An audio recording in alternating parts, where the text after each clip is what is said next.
It is the night after Hell in a Cell 2019 Monday Night Raw before the 2019 draft. This is the Wrestling Inc. podcast. I'm Glenn Rubenstein, joined by Raj Giri and Matt Morgan. Oh, Matt, was it safe to say tonight's the least essential Monday Night Raw of the year? Yeah. Yes, this was a boring-ass show tonight. Well, that's been the Wrestling Inc. podcast. Thanks to everyone for tuning in. We'll be back Wednesday to talk about AEW. It was. Tonight was boring. It was so dull. You missed it. You missed nothing outside of the 3 minutes for Tyson Fury and Braun Strowman, and then they just kept repeating it over and over. It wasn't even a good pull-apart. It was not even a good pull-apart. Come on. I don't get it. WWE just got all these people checking in for the first time on their product with Fox. Wouldn't you want to load your first show up after that for any potential new fans you might have to suck them in? There's a good chance they're not watching Hell in a Cell, but at least Raw, there's a good shot that they'll be checking it out. Or at least the ones that did come because they wanted to see the follow-up on Tyson Fury. At least do something good with them. Yeah. I mean, I didn't think it was bad. It just got so redundant quick. It was just like they were running out of time. It was like they had too much time left, so they're like, just keep doing the same thing. They were throwing punches that weren't even connecting. Yeah. Obviously, he's a boxer. He can't really throw a punch and kill someone, but still, then you don't have him throw him. Like, go back and watch it when, like, you could tell the camera was sitting on him for like a few minutes because he's doing the old giant gimmick where he knocks everybody off of him at the same time, but he was doing it with punches, and it looked terrible. And it just kept going back and forth like 300 times, and once they touch each other, they would just, like, grab each other. It wasn't like Kane and like, when big guys do that, you can't just grab each other or punch each other. You got to be, like, goozling each other. You gotta look aggressive as you're doing it. I don't know. It blows you up though to defend Braun. It blows you up. These pull apart. They should be a work, but you get these over crazy guys sitting backstage that haven't been working, and they treat it like a pull apart, and they're pulling you back. And you're like, dude, what are you doing? Work. And you have to waste energy and exert energy to get the hell away from some of them sometimes to go get the guy. Yeah. So it was just there this episode. I mean, some of the matches were fine. The action and everything was fine, but you typically want more than that in your pro wrestling. You could see plenty of good matches during the week. So, Let's talk, how they opened tonight, right? After Hell in a Cell, the most controversial Hell in a Cell ending, perhaps of all time last night, with Seth Rollins being disqualified. A DQ finish against The Fiend. Actually, that was changed. It actually wasn't a DQ finish. It was a ref stoppage, is what they're officially calling it. So Bray Wyatt actually lost. He actually lost that match by ref stoppage. So, was that the official ruling? Yeah. How does that work? Yeah, the referee stopped it after Seth used the sledgehammer. So, I almost feel like a DQ is better. Because he doesn't lose. I think that right. They were getting they were getting heat for this being another non-finish and a DQ. And they're like, okay, well, it can't be a DQ because the fans are pissed. I don't know why they think Bray losing on record's better. Right. No, it's terrible. It was a mess. But yeah, so we opened tonight with a brawl in the ring between Randy Orton, Baron Corbin. They're brawling with Rusev. Lashley pops up on stage I believe it was in Rusev's house, right? Yes, his marital bedroom. His marital bedroom. He's got no shirt on. He's, down to his drawers. And wait a second, Raj. Tell the story again, but tell it slower. I want to fully appreciate this. Lashley in his drawers. Lana comes in, dressed in lingerie, gets in bed with Lashley, kind of teases taking her top off, and then they cuddle as that segment ends. And so then it goes to the ring. Orton's fighting Rusev and Corbin. I mean, Rusev's fighting Orton and Corbin. This went nowhere, right? There was no finish. Rusev hit a big kick on Orton. They said it was supposed to be Orton versus Rusev. Nothing really happened. That was the end of it. So no contest. Just kind of furthering the. I mean, I'm telling you that video of Lana in bed with Lashley. I bet you that'll be the most watched WWE YouTube video of the month. Those things do pretty well on there. So yeah, that was the start. Oh, and let's not forget, Lana cleaned out their bank accounts. Oh, yeah. She owns everything now. When are these guys gonna stand up like Vince? No, I'm not doing it, dude. Neither is my woman. No, we're not doing it. Sorry. And they missed the opportunity because she was talking all like no accent. She missed the opportunity to be like, I was faking the accent too the entire time. Yeah, I guess she had gotten rid of the accent earlier this year, but I didn't know that. Yeah. At least that would have been a fan service moment for those of us that have been paying attention. Yeah. Like all this time she had faked that she was Russian. Yeah, why not? Right. Yeah. That's a good story, That man. would be a good little swerve. Remember the movie, and this is going to be more interesting, Raj, so we're talking about this. Remember the movie Malice with Alec Baldwin and Nicole Kidman and Bill Pullman? And spoiler alert, if you've never seen it, you find out halfway through that Nicole Kidman was like faking their entire marriage to set up this elaborate plan with Alec Baldwin for a malpractice suit. If they dropped a revelation like that tonight, I would have said, you know what? At least they're trying, with references to 28-year-old movies. Yeah. Yeah, so basically this was similar to last week, a little more risque, but that was that. So that led us to the first match of the night, the last women's standing match, Lacey Evans versus Natalya. The more Lacey works with Natalya, the better she's going to get. But I still don't feel like she should be losing this much to Natalya after they spent all that time building her up, and to just piss it all away this quickly. But the story of this match was Lacey hits Natalya with the move. The ref counts to 9. Natalya gets up, hits another move. Ref counts to 9. Just over and over and over. The ref kept counting. Finally, at the end, they fought to the top of the ramp. Lacey threw Natalya into the new stage. It looked kind of goofy because she would kind of slide down, and it looked kind of fun. and then eventually Natalya got Lacey in a powerbombed her through a padded table on the side of the stage, and got the win. Got the 10 counts. And Natalya beating Lacey again 2 nights in a row, which means they're probably going to wrestle again next week. But that was that. Matt, I'll shoot it to you. Weak. She shouldn't be losing. You said it. She should not be losing. She's a star. The only thing I could think of now that I saw it happen again tonight was, I'm trying to give them the benefit of the doubt on this. They have to see she's a star. The only thing I could think of by giving them the benefit of the doubt is this is like a heat check on her, an ego check. Oh, yeah. Is she willing to do jobs? Will she complain? That's the only thing I could think of, because this don't make any sense. Yeah. Yeah. Glenn? No, it's dumb. I mean, Lacey should have won this match tonight, right? This idea that Natalya keeps barely beating the 10 count, getting up on 9 every time, and then somehow just gets the upper hand and wins this. I don't know. I mean, I don't understand what happened tonight. I mean, does Natalya need this triumphant victory, or do they need to show that she can be defeated, look strong, and Lacey can hold her own against a veteran? Yeah, whatever it was. I mean, normally this would be a blow-off match, right? When you do a last woman standing match, but I get the feeling like this is going to continue. But we'll see. Next up, we saw Tyson Fury backstage with his family. The dude has like 97 kids, or just like kids all over the place in the back. And then they had a backstage promo with Aleister Black. He was talking about, he is as unforgiving as fire and as cold and permanent as death. And he wants to have a fight tonight. And Glenn, I saw your Twitter, your little remix of Aleister Black's entrance. Matt, have you seen it? No. You gotta see it. No, I have not. Well, he kept waiting for someone to knock on my door. Come and knock on my door. So I remixed his entrance with the Three's Company theme with "Come and Knock on Our Door," because that's the kind of show Raw was tonight. I loved it. That's the first time I've heard the Three's Company theme in probably like 5 years. So I got a kick out of it. Still a banger. It was awesome. So then we went to Charlie Caruso backstage with Tyson Fury.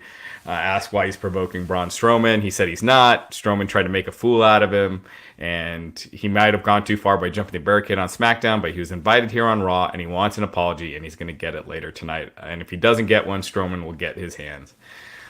Next up, non-title match, Robert Roode and Dolph Ziggler versus the Viking Raiders. You know where this is headed. Pretty long match. I went through a couple commercial breaks. Finally, the Viking Experience on Ziggler for the pin. Jesus. So next week, they're going to get a title match. What in the hell? This went on an ungodly long amount, it felt like, after the last woman standing match, right? I mean, we had some very long matches tonight. It really felt like this was a lame duck show because we got the draft coming up this weekend. I mean, this Friday. So They just felt like, let's just kill time, and long matches, no story. And that's kind of what they did. And let's have every person that should go over lose. Matt, can you imagine you run a company and you have 3 hours of primetime television on one of the hottest cable networks in the world, and you think, just tonight, just go out there, do your thing, no effort. That's a good point. Honestly, that's the way they should look at it, but they don't because they've been there for so long. Yeah. They could have done anything. This is how they always set up the tag matches, right? The champions get beat, and then they set up the title match. So next week in Denver, I think I'm probably going to be skipping that one, but we'll see. I don't blame you. I don't blame you. Yeah. All right. So up next, the Singh brothers accept Aleister Black's challenge. The Singh brothers, who I don't think have had a match on. Of course they did. And out there, wait, time out. Who else did you think was going to accept his challenge? You didn't think it was the Singh brothers? They weren't Mike Kanellis? But yeah, Mike Kanellis. Mike Kanellis has gotten pay-per-view TV time compared to these two. What I love is the Singh brothers are out there pushing the Bollywood angle in Bakersfield, California. And Bakersfield is not the cultural hotbed of California. Just saying. Like it's like you could tell the crowd just blank stares during that time. They don't know what Bollywood is, you're saying? I would guess that per capita, more people in your average U.S. city know what Bollywood is than Bakersfield, California. But I think even if you know what Bollywood is, you're probably still going to sit there with a blank stare. Like it's a tag team that's never used. I know I've watched a ton of Bollywood movies. So you play to the people at home watching on TV. You don't play to the hometown arenas unless it's an MSG, unless it's a Philly crowd and you could steal pops. Then yes, by all means, you do that because it might get the people at home a little bit more energetic because you can predict Madison Square Garden, Philadelphia fans, Chicago fans. You could predict their reactions to things and prostitute it almost to your advantage to get the people at home then to follow suit. Yeah. So it was a 2-on-1 handicap match. Aleister, what's that? Because they're good fans. Yeah. But Aleister going places, squash matches with the Bollywood boys. No, I mean, he was kicking this. I mean, his kicks look so good. Yeah, they're great. Yeah, I mean, Aleister looks good here. Looked good here. I mean, for it was what it was. It was a squash match, and Aleister looked strong. So, good for him. Whose kicks you like better, his or Nakamura's? I think Aleister Black's now. I think Nakamura's back in the day, but Nakamura, he just doesn't seem as motivated now. How can you blame him? Yeah, He was on top of the world. Yeah. Yeah. So again, it was a good little showcase for Aleister. But if you missed it, you didn't miss anything. Backstage, Charlie is backstage with Braun Strowman. It says that Tyson Fury wants an apology. Braun said he was just trying to have some fun with Fury, but if Fury wants to take it all serious, he will. Strowman says Fury has a mean right, but so does he. And he says Fury better take it easy or he will get these hands. Oh, that wasn't predictable. Right. I think the way you read it, Raj, because you just make it sound so sterile when you're saying this all back. It's so predictable. Then he comes out in the ring and does it later on in the night. Same exact promo. Yeah. The amount of times they said, get these hands tonight, it was a lot. If you had a drink every time, you would be on the floor. Next up, we had a backstage promo with Rey Mysterio. Rey's talking about how Brock attacked him and he's Dominic, and he says Dominic's physical scars will heal soon, but the mental ones will take longer. Dominic's resting home.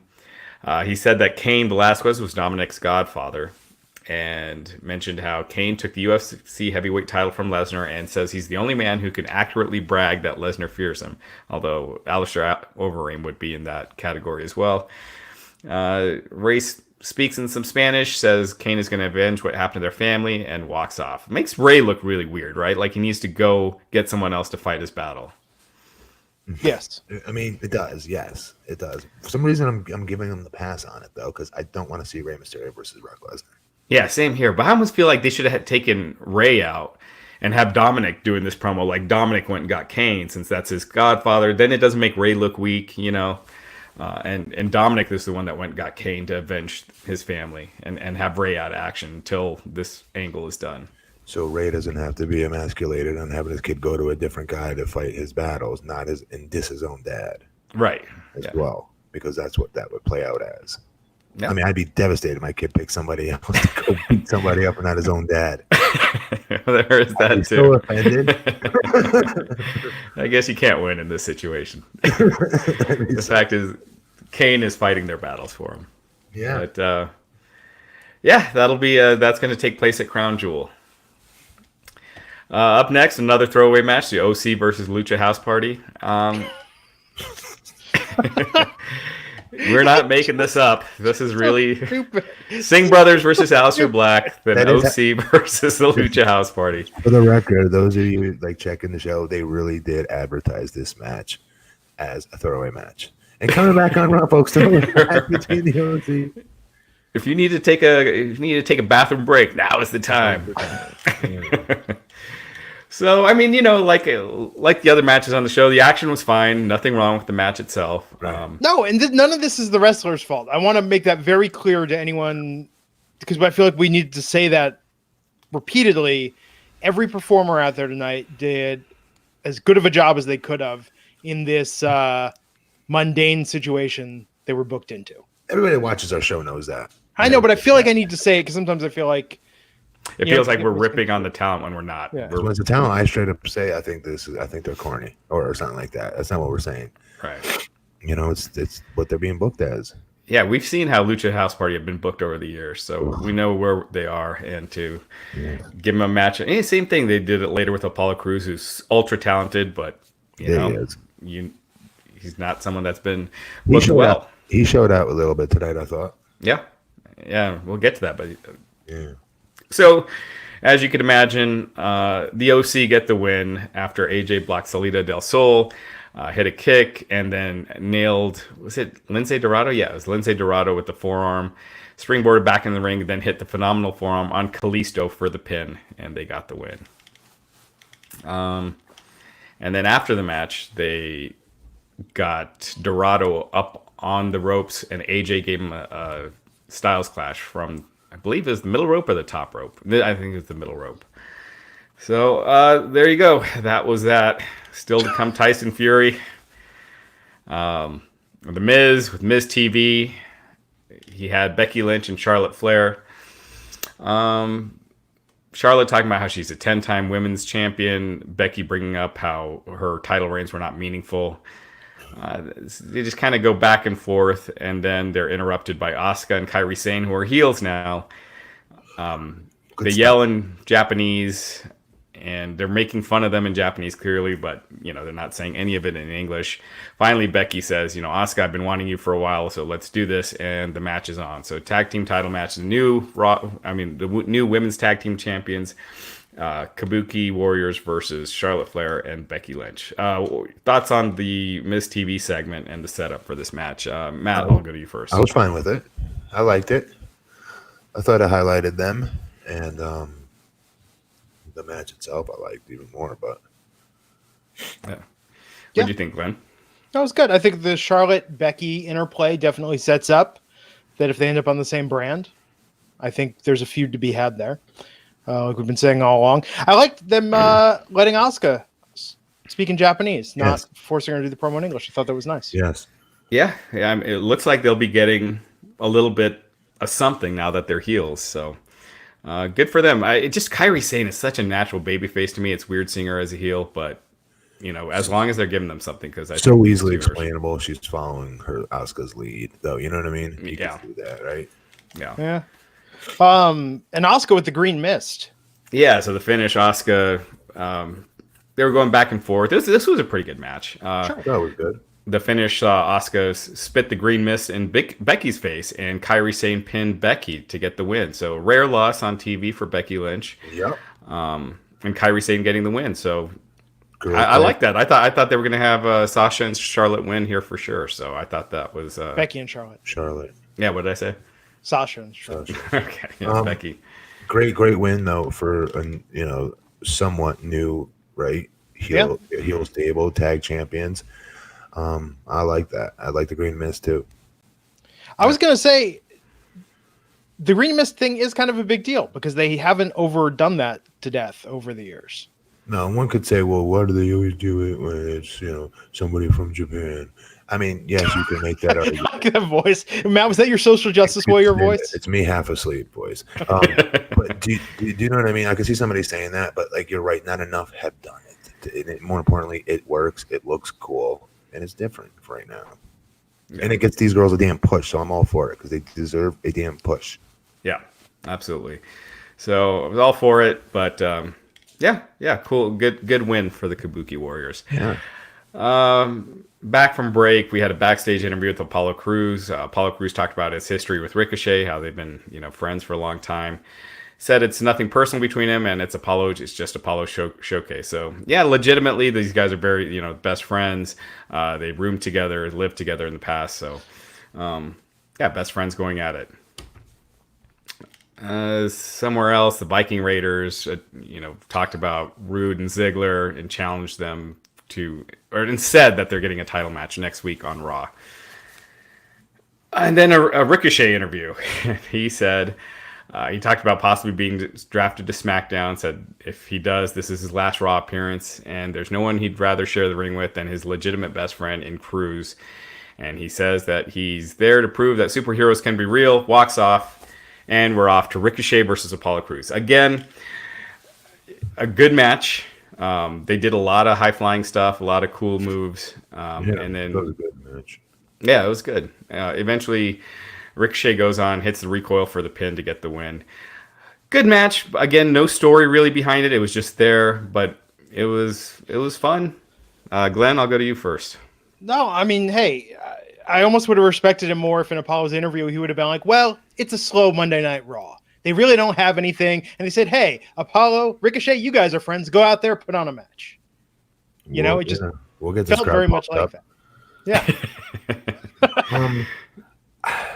I know we shouldn't like matches just for the athleticism. We're supposed to like it because we're drawn into the stories behind each move, right? At least that's what they say. I kind of like this match just for the offensive fest it was.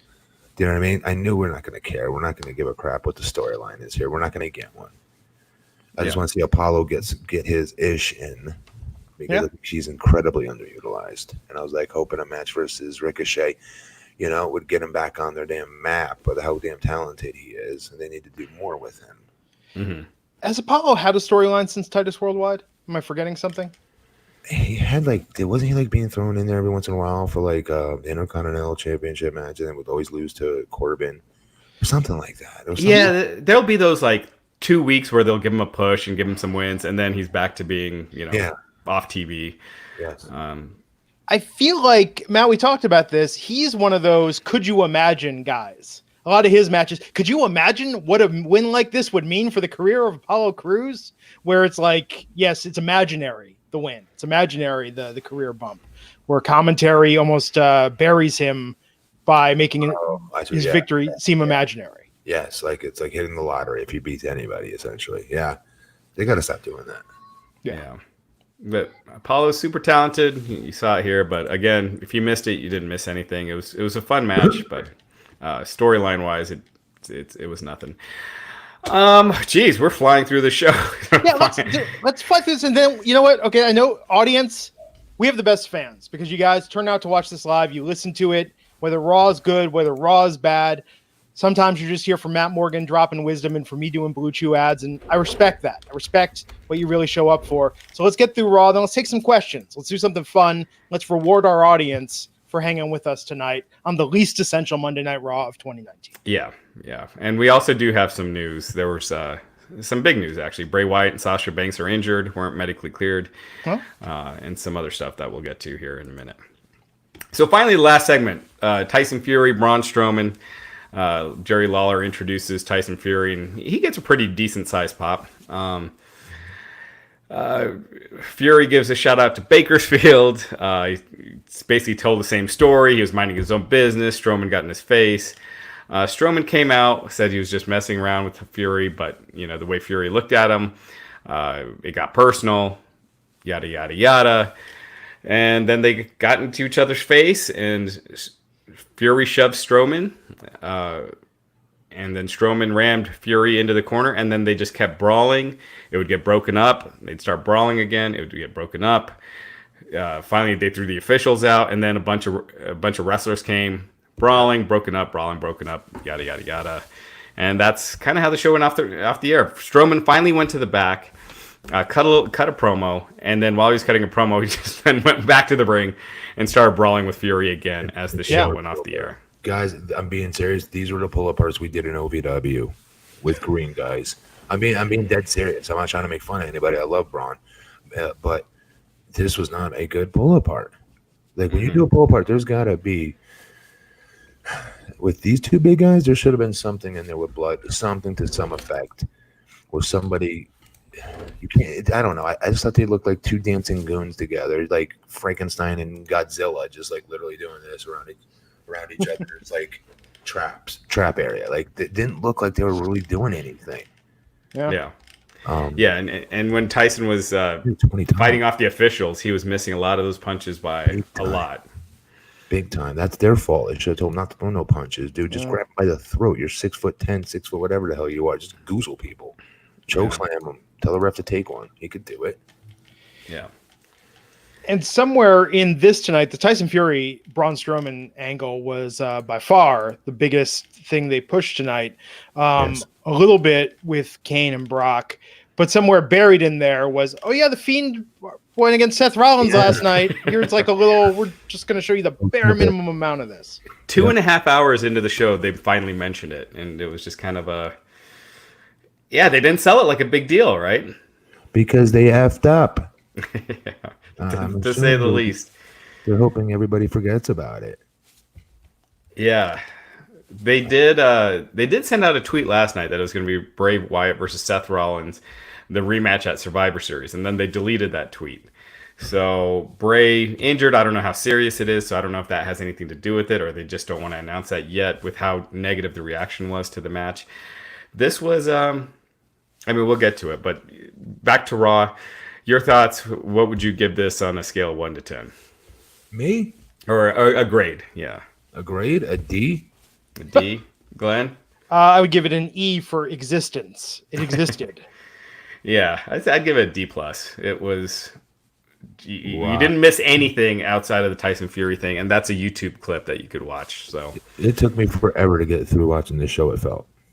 Yeah. It felt like a long show. Oh, my God. Raj, when you tweeted out, Raw's halfway over, I felt like, remember in Interstellar? I thought I was doing the reverse situation where what seemed, what seconds felt like years. Time to slow down. Yeah, it felt so excruciatingly long tonight. I mean, that was the problem with this. Yeah. If the matches weren't good, then it would have been probably an F. But the fact that there was actually some decent matches. The girls' tag match was cool. Yeah, it was great. Apollo and Ricochet. And the OC, it was basically an enhancement match, but the action was still fine. But I wouldn't watch it again. Hey, Matt, let me ask you a question. When the green mist, when moments like that happen, is there a certain protocol before you spit fluid onto someone, like, hey, I'm going to use a lot of mouthwash, not going to go eat a bunch of like shrimp cocktail, and then have like some pulled pork, and then put the green stuff in my mouth and spit it all over you as a performer? Because the many times I've used green mist and have been known to do it throughout my career.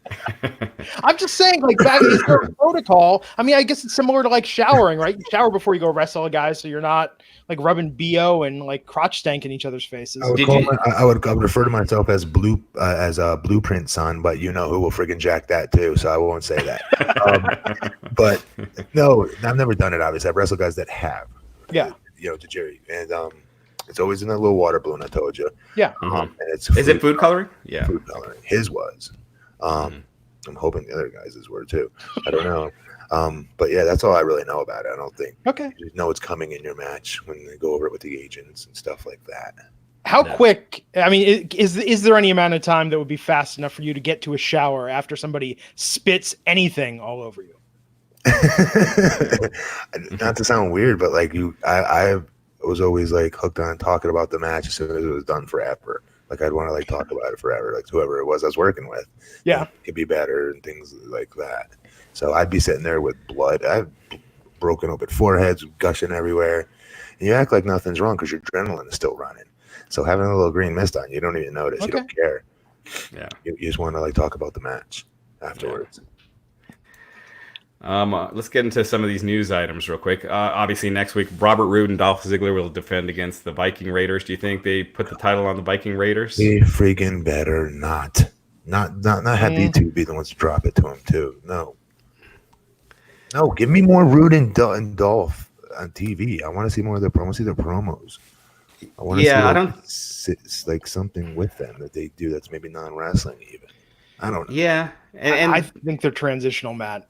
That's why we haven't got. Think about it. We haven't gotten promos. We haven't gotten characters. Maybe they went for the draft. I don't know. Well, they haven't beaten the Viking Raiders yet, but what they could always do, Roode and Ziggler getting a count-out win or something, so that way you don't beat the Viking Raiders technically. You want the Viking Raiders Warriors as your damn tag team champs? No, not yet. I mean, down the road when you got AOP in, I think that would be a cool tag team feud with AOP and the Viking Raiders, but not right now. I have a hard time buying a dude walking down the ring with the thing on his head like that. I can't buy it.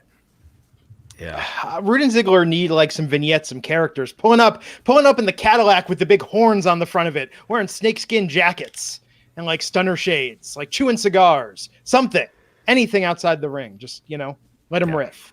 Yeah. As I mentioned earlier, Sasha and Bray Wyatt both injured. They suffered injuries last night at the Hell in the Cell. No details on what the injuries are, if they're serious or not, and when they will return. But that's why they weren't on Raw tonight. So yeah, I know Sasha did take one of those kendo shots from Becky. I saw one of those hit the back of the head. Most of those were on the back. I don't know if that's what caused it or if it was something else, but we'll see. But right now, kendo stick only stings. It stings like hell. Yeah. Yeah, so no word right now on if either injury is serious. Stay tuned to Wrestling Inc. and we'll have a lot more on that.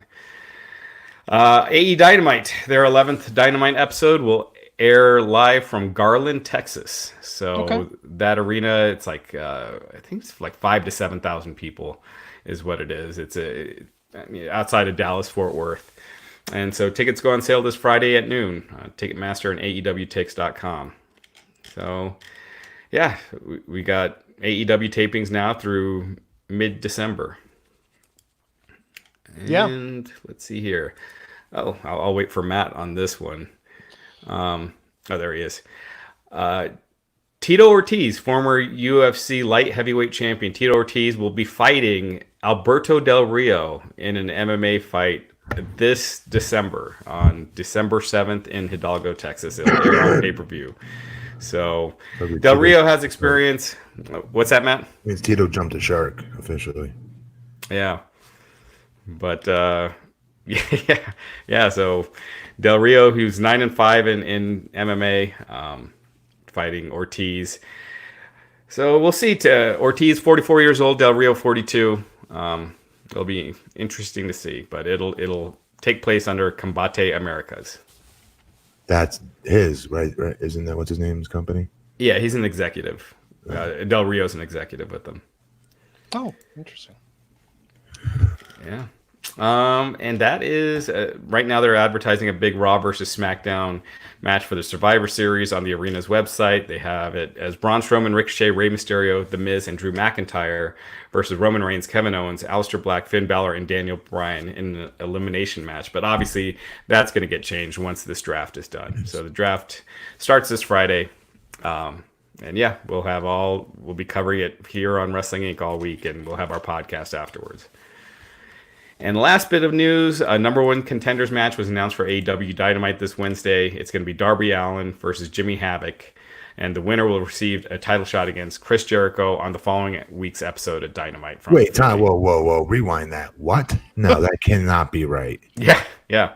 Darby Allin versus what's his name? Jimmy Havoc. As the number one contender?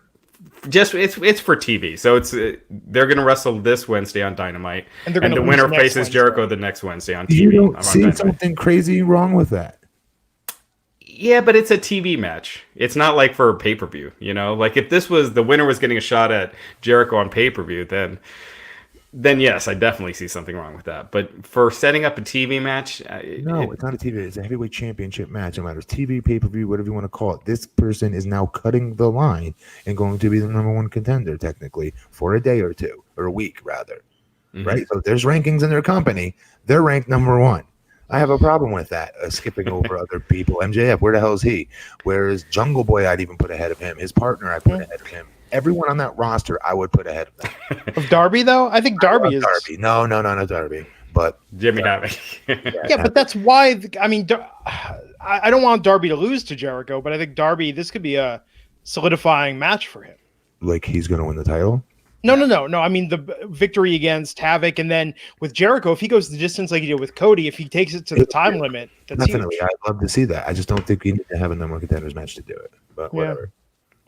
Yeah, I mean it's a way to get Jericho wrestling on TV without giving away a big match. You don't want to give Jericho versus MJF yet. Do you know how you tip it? You don't tip your hand. You make it a non-title match between Chris Jericho versus Darby Allin, because then when people see it non-title, like holy crap, maybe Darby Allin has a chance to pull off the upset here. There's other protecting Jericho getting rolled up. Nope, Jericho still wins. Yeah, it seems like AEW is not doing non-title matches. I feel like if the champion's wrestling, it's either, unless they're in a tag match, if they're in a singles match, it's a singles champion, then it's a title match. So at least that's how it's been so far, but we'll see. Damn. But yeah, I don't think Darby Allin's won yet. In AEW, they're supposed to be, protecting wins and losses. So it doesn't make sense that he's in the number one contenders match without any real big wins. Yeah. They need to be the number one contender for the X division somewhere. Yeah. AEW will also be premiering AEW Dark tomorrow at 7 p.m. on their YouTube channel. That is going to be dark matches that were taped after Dynamite. So that's cool. So another hour of AEW on Tuesdays on YouTube. So yeah, it's like the Baywatch Nights of all elite wrestling. Mm-hmm. So really, Baywatch Nights? No reaction for Baywatch Nights. No, we're trying to pretend you didn't say it and roll over. I was speeding up. Hell in a Cell last night, one of the worst reviewed WWE pay-per-views of all time. I mean, people canceled. WWE Network was trending on Twitter. Brazzers. Did you hear about Brazzers? Is that like the porn company? Yeah, the porn company. What did they do? They sent a tweet to WWE and they said, "Hey WWE, let us know if you need advice on how to craft logical and coherent storylines with satisfying finishes." So, wow, Brazzers throwing shade at WWE. Yeah. Wait, how do we judge that? How do we judge this is the most, what you just said? Well, the Twitter polls, everything. I don't think I've ever seen it where you have this bad.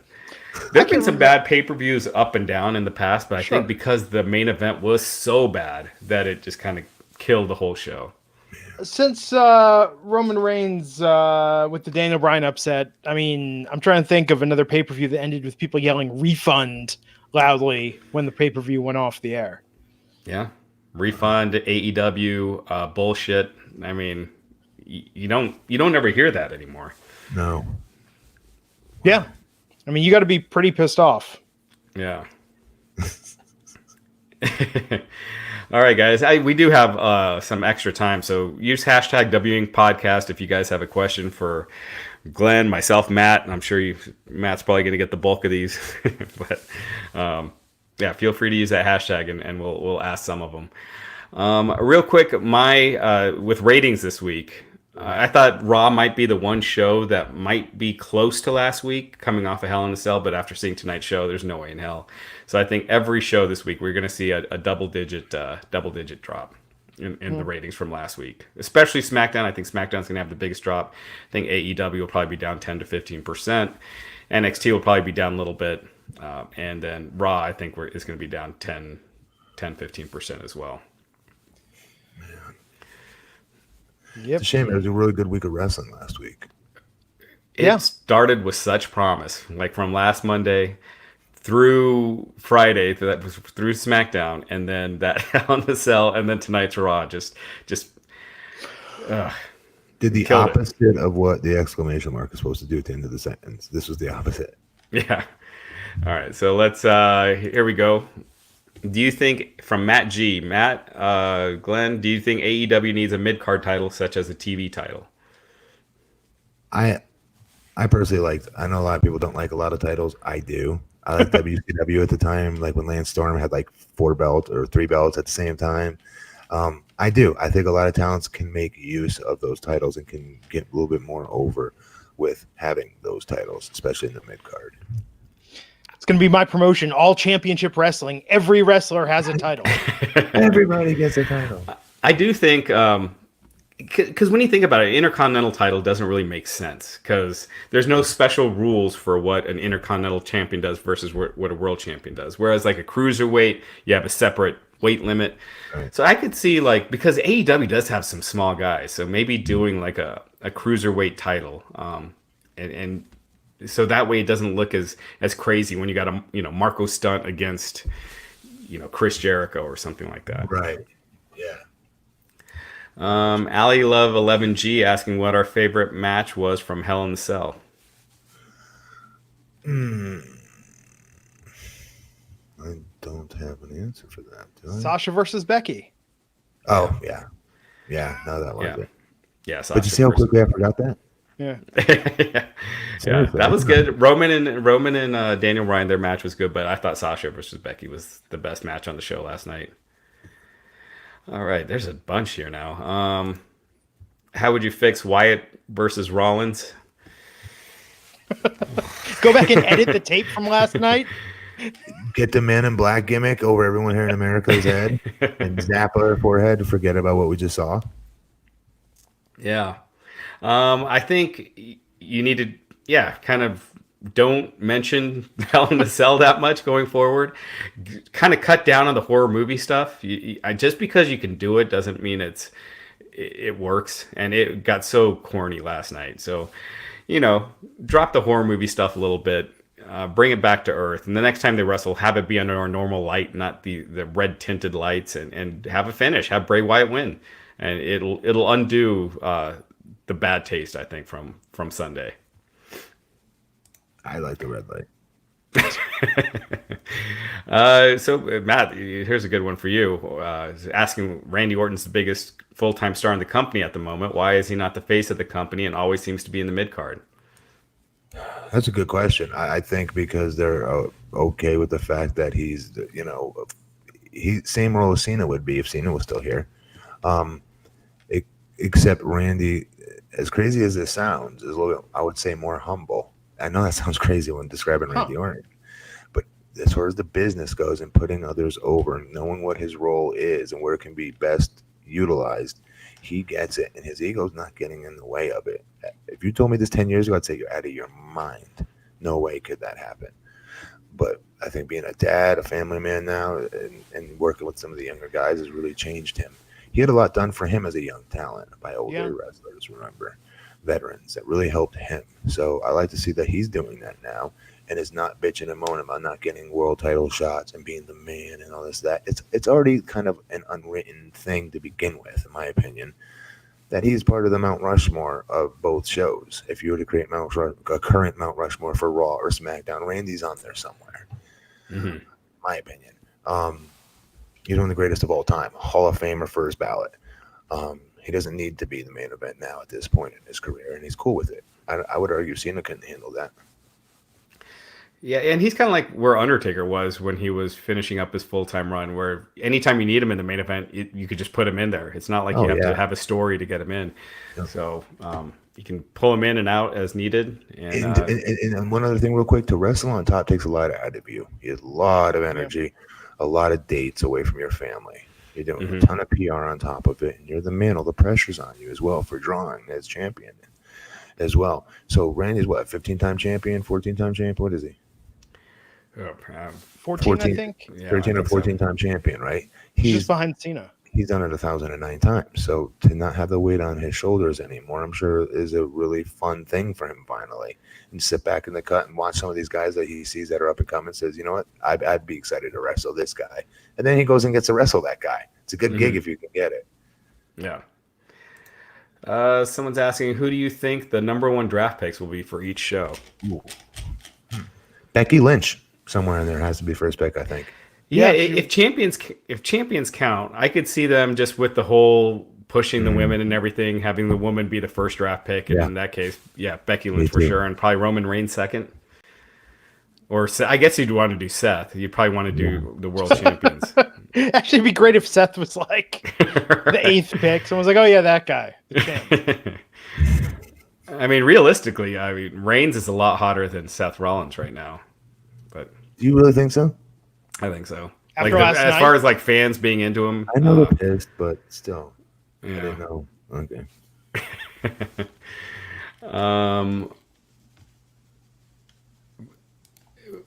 Matt, was you pissed when Hogan basically blasted you in that promo back on TNA back in the day? Which one? He's blasted a few of them. Which ones?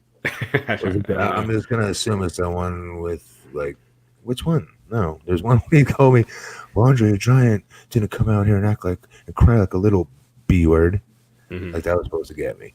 And then there was another one. He said something about, I'm the one who's defending you, and the creative team saying you don't got any charisma, and you 1 week you drop the ball in your promos, next week you hit it out of the park, some crap like that. I was like, no, it's a work. So he's not blasting me. He's trying to work in the storyline with me, despite having 7 back surgeries and not supposed to be trying to work himself into angles. I was honored by that because the other alternative was wrestling in tag team matches that made no sense with Joey Ryan. Yeah. Here's a good one. If you could have one match with someone from WWE at the moment, who would it be and why? AJ would make me look the best. Yeah. I mean, I'd like to have Braun Strowman in a big man match so I can get all my it in off the top rope. Finally, it makes sense psychology wise. Yeah. What do you think is next for Kofi and the New Day? I don't have an answer. They need to break them up is what they need to do. And Big E needs to get a singles push. Yeah. I think Kofi's time at the top is done for the time being. I don't see them going back with Kofi and Brock. So, I think he just gets brought back down, kind of like a lot of times when people are put in the world title situation. Once they lose it, they're kind of put back to where they were. So I'm going to predict it's the biggest fall. Like Jack Swagger's would be actually it won't be the biggest fall. Jack Swagger to me was the biggest one. Yeah, think about Finn it. Balor had a big one after coming back from injury. Jinder Mahal had a huge one. Jinder Mahal had one, but he also started low to begin with. Yeah. So Jinder's was like really cool to see the meteoric rise he eventually hit, but then the back down. But really quick, hang on with I was gonna say I lost my train of thought. You guys got to quit talking over me. No, there's something about Kofi I wanted to say that actually was Swagger. Swagger went back to doing like the tag team match and doing the we the people. Yeah, that's cute, but that's a far cry from Jim Ross and everyone else calling him the next big deal on SmackDown as heavyweight champion, beating Big Show, and having all these segments about him with his trophies out there in the ring, and he was the ish for a minute there. And they were putting he was a hood ornament there for like a minute. Yeah. All right, another one for you, Matt, from Tim Howard. Who would you make the face of Raw and SmackDown coming out of the draft next week? God, I always say AJ. I think AJ is going to give your money's worth, and Daniel Bryan. Get them on separate shows and make them both.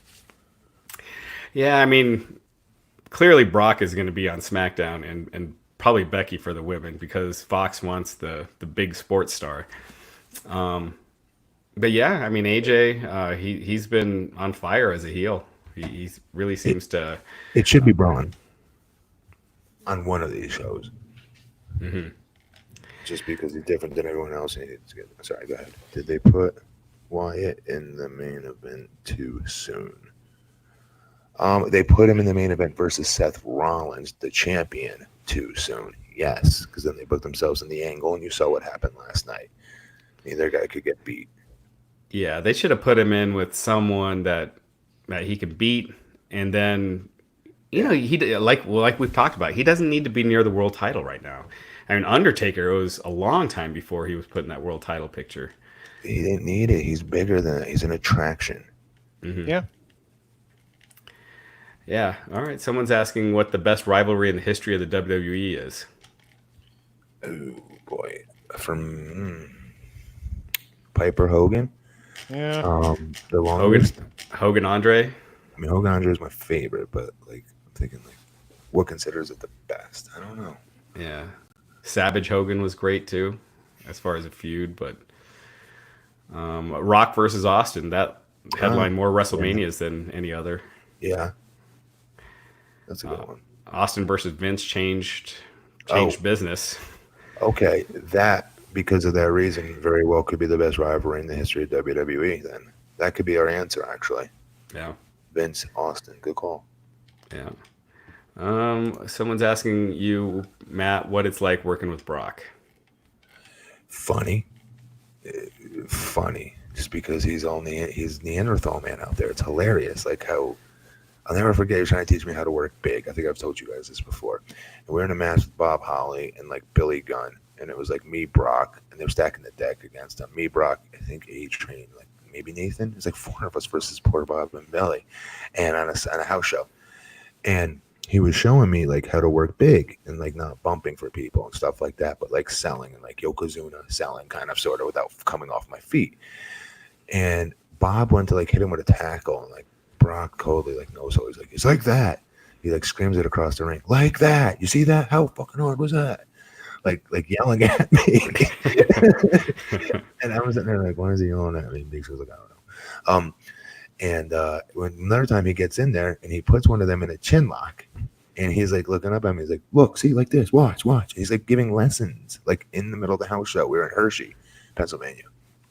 And I was like, this is pretty cool. He's taking an interest, at least give a crap. I thought that was always cool. And then once afterwards, he would talk more about what he was trying to say out there because I was so green, I didn't really know what was going on. Yeah.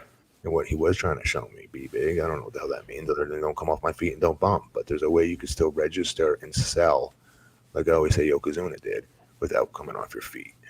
Mm-hmm. You don't know what you don't know when you're that young or that early in your career. Yeah. All right, Glenn, I'm going to throw this to you first. Do you think with so many wrestling options on TV, it'll water down wrestling as a whole with too much to choose from? Oh, yeah. No, I think we're going to see that easily in the coming weeks. That having an alternative, I mean, look, I know I feel like a broken record with this, but it's like tonight, come on. Really? I mean, especially after Bobby and Lana and that whole thing, I was like, I'm going to read a book, go outside, which, I mean, for, a nerd, that's like vampire action in the daylight. I mean, just anything, right? Like, why would you keep running this into the ground? And I know that's part of fandom. I mean, Matt, you've always been this way, right? When you love something, you want to consume it 24/7, but that's not sustainable. It's not, because then usually Netflix, like the finale happens and you got to wait a little bit before Netflix gives you the next season, but you watch them all again, don't you? Yeah, but you have to have one by one. You have to have the ebb and flow, though, and I think people are going to start tapping out. To borrow a phrase. I don't think with AEW they'll do it as much. I do think because AEW looks so different than the other shows on during the week. They'll keep them coming back. That won't be as affected as much. I think they all might be a little bit, but because when you're picking and choosing, some people are going to prefer WWE, some people are going to prefer AEW, and there's only so many hours in a week. But I do got to admit, I do like this better with the Monday, Wednesday, Friday, as opposed to the Monday and Tuesday back to back. It's nice having that break. I mean, we didn't have it this week because of Hell in a Cell, but I do. I felt like the schedule's having the day off in the middle. And granted, Impact's gonna be on Tuesday nights coming up soon. They are? Where? Mm-hmm. On Access TV. So, wow. Yeah, Impact will be airing on Tuesdays. NWA Power is going to be on Tuesdays. AEW Dark now is on Tuesdays. So, but that's, AEW Dark is not Why the can't first road show. Why can't NWA get television? It's hard to get TV. I mean, look where Impact was on Pursuit for a year, while trying to, and they had to buy the company to get on TV. You know, they bought access, and Anthem did. So, How much do you think Billy Corgan has lost on NWA so far? I don't think he's spending all that much on it. So, I'm sure he's lost some, but probably not that much. He doesn't really have big contracts and things like that. Yeah. He owned Impact. No, he was almost. He was in the running to buy it, and then Dixie kind of swerved him and sold to Anthem. So there was a lot of bad feelings over that one. Joel is asking, how does the draft work without a GM for both brands? I think they'll just have Vince and Stephanie maybe out there, or Michael Cole and Renee Young, and they would just announce, who the.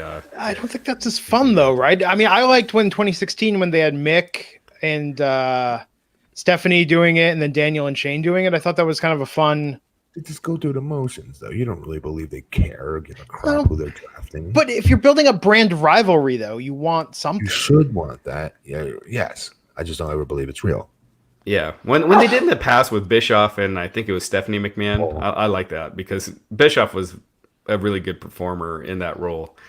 It was him and Heyman. Was it Heyman or was it Stephanie? Heyman and what's his Bischoff. name? You're right. Yeah.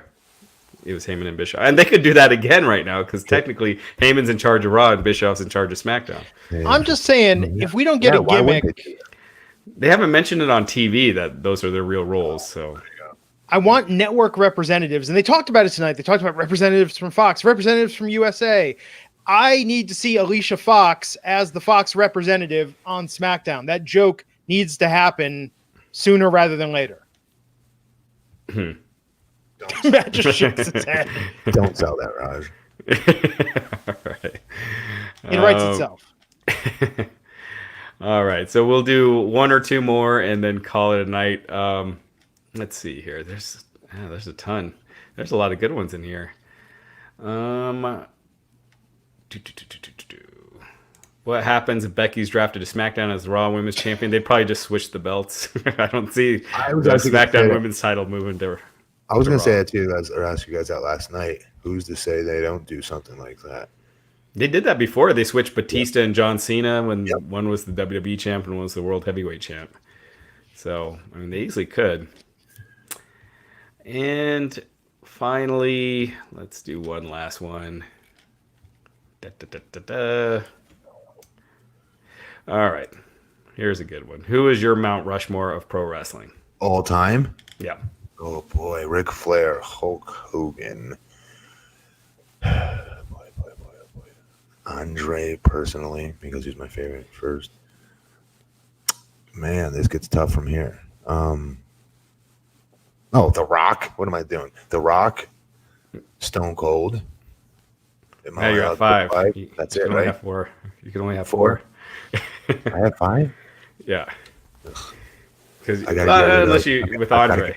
I got to get rid of Andre, unfortunately. Yeah. Wow. It's got to be Hogan, Flair, right? Rock and Austin. Hogan, Flair, Rock, and Austin. I agree. Glenn? I'll go with the Jewish round, the Mount Rushmore of Jewish wrestlers. I would go Paul Heyman, Goldberg, Colt Cabana, and MJF. Hey. I'll go with the Indian wrestlers. So Great Khali, Jinder Mahal, and the Bollywood boys.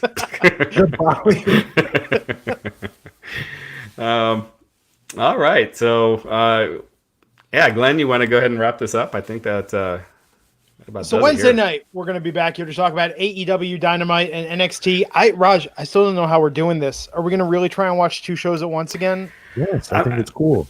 I'm trying to decide if we should have me and Justin on, and I'll focus on AEW. He focuses on that. You both watch both, and then we kind of, And we podcast. Our families don't see or hear from us until sometime Thursday afternoon.